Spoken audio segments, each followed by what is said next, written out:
The human heart. We've studied it for thousands of years. It beats over 100,000 times a day, pumping blood through a network of vessels more than 60,000 miles long.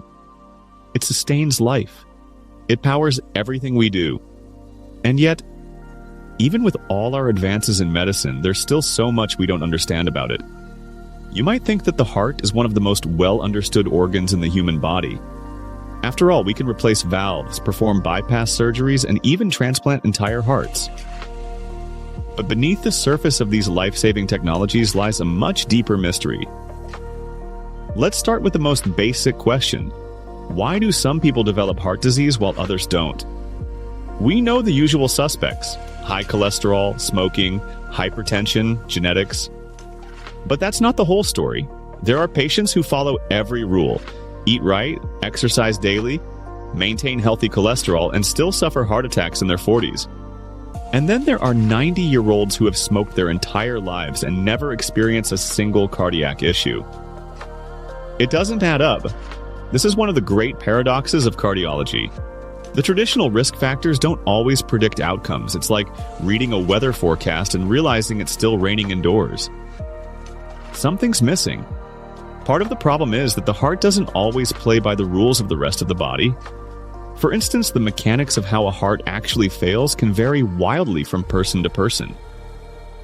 Two people can have the exact same ejection fraction, a measurement of how much blood the heart pumps.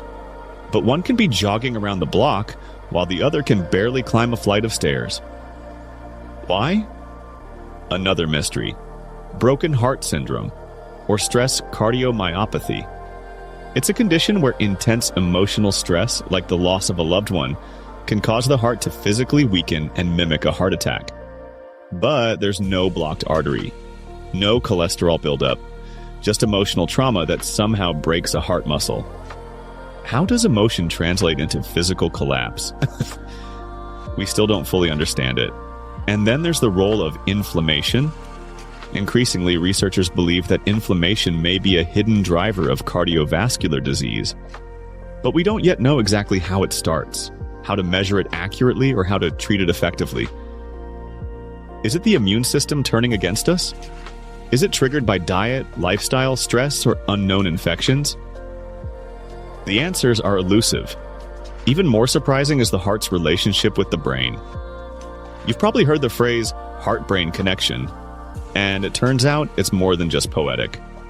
The heart has its own nervous system, a complex network of neurons sometimes called the little brain in the heart. It can sense, learn, and even remember in ways we're only beginning to explore. Some studies suggest that the heart sends more signals to the brain than the brain sends to the heart. It's not just a pump, it's a communicator. Then we have sudden cardiac death. This is when a seemingly healthy person, an athlete, a young adult, collapses and dies, often without warning. Sometimes it's due to rare genetic conditions or electrical disturbances like arrhythmias. But in many cases, we still don't know why it happens. One moment the heart is fine, and the next it's silent. No symptoms, no time to react. It's one of the most terrifying unknowns in all of medicine.